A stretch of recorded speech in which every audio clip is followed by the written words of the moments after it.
को आप सबका मैं अपने YouTube चैनल पर हार्दिक स्वागत करता हूं।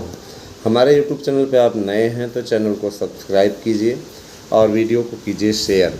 दोनों ही चैनल आपके लिए आपके कार्य को सफल बनाने के प्रयास में लगे रहते हैं और इसी प्रयास का नतीजा है, इसी का परिणाम है कि कल आप लोगों ने देखा कि हमारी टीम ने मुलाकात की और पूरे प्रकरण पर माननीय प्रधानमंत्री जी के समक्ष अपनी बात को रखा।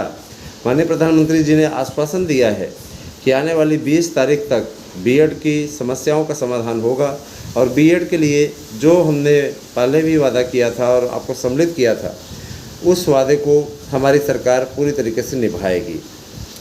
बीएड को लीगल तरीके से सम्मिलित किया जाए, पहले तो कानूनी लड़ाई लड़ी जाए और 20 तारीख के अंदर इसका समाधान किया जाए। कानूनी लड़ाई में यदि जीत नहीं होती, सरकार के पास अध्यादेश का भी विकल्प रहेगा। एनसीटी से कहा गया है कि हर हाल में एनसीटी इसका सलूशन ढूंढ करके निकाले और इसके लिए बहानेबाजी न करे। 20 तारीख तक हर हाल में इस समस्या का समाधान हो। चूँकि एनसीटी को संसद द्वारा शक्तियाँ प्राप्त हैं दोस्तों, तो जाहिर सी बात है कि संसद सर्वोच्च है और संसद के द्वारा जो शक्तियाँ प्राप्त हुई हैं उसका सम्मान सर्वोच्च न्यायालय भी करता है। संसद देखिए, जब नए सिरे से कोई योग्यता निर्धारित कर दी जाती है, जैसे मान लीजिए अब जैसे नई शिक्षा नीति में बीएड को 2 वर्षीय, 3 वर्षीय, 5 वर्षीय ऐसे कर दिया गया है, तो इसको सर्वोच्च न्यायालय खारिज नहीं कर सकता। वो एनसीटी का मानक है, एनसीटी के पास में ये निर्धारित शक्ति दी गई है कि वो योग्यता क्या निर्धारित करे। अगर वो योग्यता में बीएड को सम्मिलित करना चाहता है, बस यही है कि लीगल तरीके से सम्मिलित हो। 2 रूप नहीं होने चाहिए। बीएड को सम्मिलित करते समय इन लोगों ने सिर्फ एक बड़ी गलती की थी, वहाँ पे जो इनके लिए प्रशिक्षण की बात और बीटीसी वालों के लिए गैर प्रशिक्षण की बात की थी, वही इनके लिए गले की हड्डी बन गया और वही इसके रद्दीकरण के लिए जिम्मेदार भी था। तो जाहिर सी बात है कि उस प्रकरण को भी मुद्दा यहाँ पर बनाया गया था और जो प्रकरण था वहाँ पे अधिकारियों ने बताया कि किस कारण से ये मामला पूरी तरीके से कोर्ट में हमें मुंह की खानी पड़ी। जाहिर सी बात है कि उसका समाधान उन्होंने कहा कि आप लोग अधिकारी हैं, बीएड बेरोजगारों को सम्मिलित किया गया था यही देखते हुए कि बीएड वाले प्रशिक्षित हैं। और दूसरी चीज़ ये कि बीएड वालों के पास में माध्यमिक में भी पढ़ाने का अनुभव है, उन्हें माध्यमिक में पढ़ाने का अनुभव है, प्राथमिक में उन्हें ट्रेनिंग दे करके है ना सम्मिलित किया जा सकता है। तो हमने कहा कि सर 5 लाख से ज़्यादा बेरोजगार जो कि नौकरी पा चुके हैं, ऐसी स्थिति में उनकी नौकरी पर संकट के बादल मंडरा रहे हैं, उनके हितों का भी तो ख्याल रखा जाना चाहिए। उनका ये कहना था कि बात तो सही है और उन्होंने पूछा कि क्या सच में इतने के लगभग हैं, तो कहा कि विभिन्न राज्यों में मिला करके सर 5 लाख से ज़्यादा बेरोजगार ऐसे हैं जिनको नौकरी मिली हुई है और उनके नौकरों पे संकट है, इसमें कोई दो राय नहीं। उत्तर प्रदेश की ही भर्तियों का उल्लेख उन लोगों ने किया और स्पष्टता है ये बात उनके समक्ष रखी।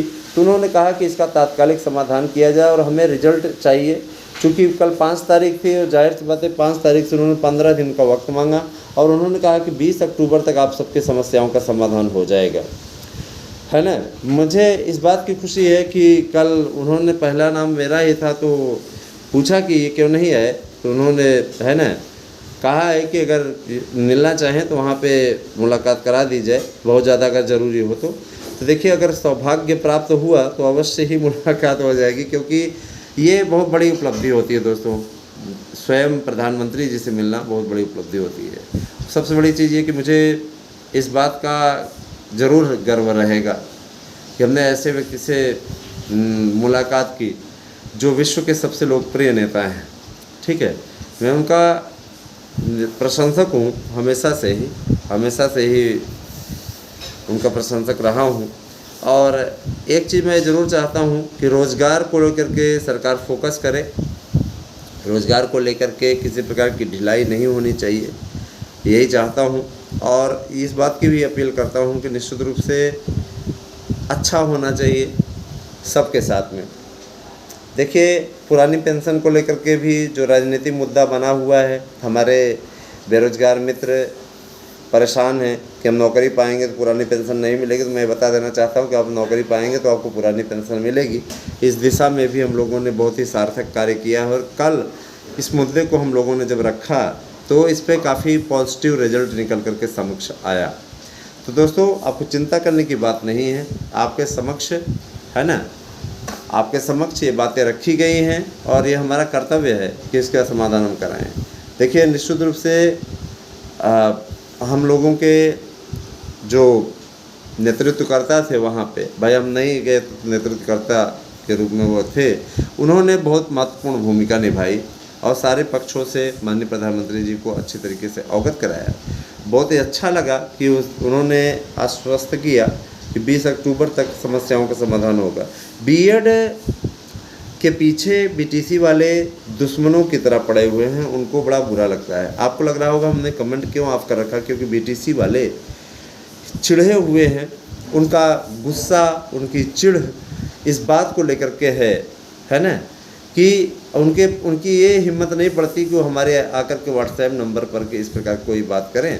तो कमेंट ये वहाँ करते, तो कमेंट पे हमारे साथ में बहुत से लोग जुड़े हुए हैं। अब जाहिर सी बात है कि हाईलाइटेड हो जाएगा, हाईलाइटेड है ना, तो जाहिर सी बात हम नहीं चाहते कि किसी प्रकार की ओछी हरकत करने वाले वहाँ पर कमेंट करें।